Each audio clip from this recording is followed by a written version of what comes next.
As the motorcycle crested the hill, sunlight winked off the goggles of the rider. Against the chill of early spring, he wore a double-breasted leather coat and a leather flying cap which buckled under his chin. He had been on the road for 3 days, stopping only to buy fuel along the way. His saddlebags were filled with tins of food he'd brought from home. At night, he did not stay in any town, but wheeled his motorcycle in among the trees.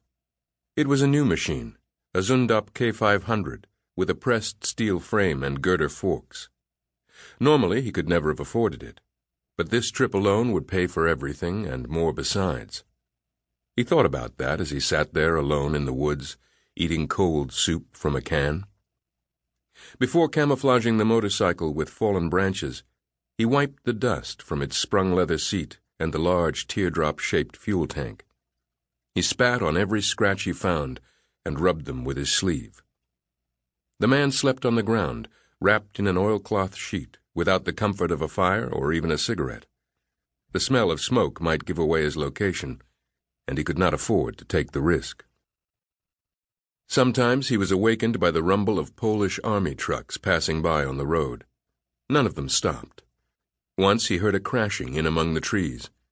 He drew a revolver from his coat and sat up just as a stag passed a few paces away, barely visible, as if the shadows themselves had come to life. For the rest of the night, the man did not sleep. Tormented by childhood nightmares of human shapes with antlers sprouting from their heads, he wanted only to be gone from this country. Ever since he crossed the German border into Poland, he had been afraid, although no one who saw him would ever have realized it.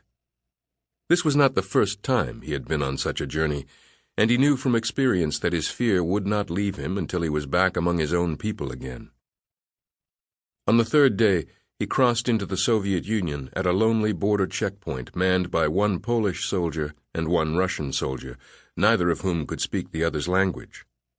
Both men came out to admire his motorcycle. "Zundap," they crooned softly, as if saying the name of a loved one, and the man gritted his teeth while they ran their hands over the chrome. A few minutes after leaving the checkpoint, he pulled over to the side of the road and raised the goggles to his forehead, revealing 2 pale moons of skin where the road dust had not settled on his face. Shielding his eyes with one hand, he looked out over the rolling countryside. The fields were plowed and muddy, seeds of rye and barley still sleeping in the ground. Thin feathers of smoke rose from the chimneys of solitary farmhouses, their slate roofs patched with luminous green moss. The man wondered what the inhabitants of those houses might do if they knew their way of life would soon end. Even if they did know, he told himself, they would probably just carry on as they had always done, placing their faith in miracles. That, he thought, is precisely why they deserve to be extinct. The task he had come here to accomplish would bring that moment closer. After today, there would be nothing they could do to stop it.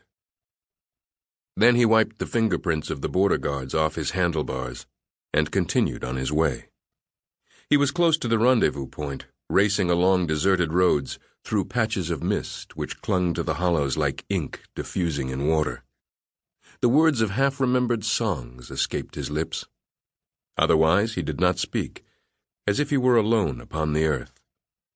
Driving out across that empty countryside, that was how he felt himself to be. At last he came to the place he had been looking for. It was an abandoned farmhouse, roof sagging like the back of an old horse. Turning off the road, he drove the Zundap through an opening in the stone wall which ringed the farmyard. Overgrown trees, sheathed with ivy, ringed the house. A flock of crows scattered from their branches, their ghostly shapes reflected in the puddles. When he cut the engine, silence descended upon him. Removing his gauntlets, he scratched at the dried mud which had spattered his chin. It flaked away like scabs, revealing a week's growth of stubble beneath. Shutters hung loose and rotten on the windows of the farmhouse. The door had been kicked in and lay flat on the floor inside the house. Dandelions grew between cracks in the floorboards.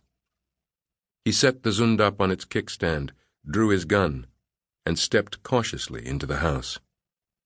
Holding the revolver down by his side, he trod across the creaking floorboards. Gray light filtered through the slits between the shutters. In the fireplace, a pair of dragon-headed andirons scowled at him as he walked by. "There you are," said a voice. The Zundap rider flinched, but he did not raise the gun. He stood still, scanning the shadows. Then he spotted a man sitting at a table in the next room, which had once been a kitchen. The stranger smiled, raised one hand, and moved it slowly back and forth. "Nice motorcycle," he said.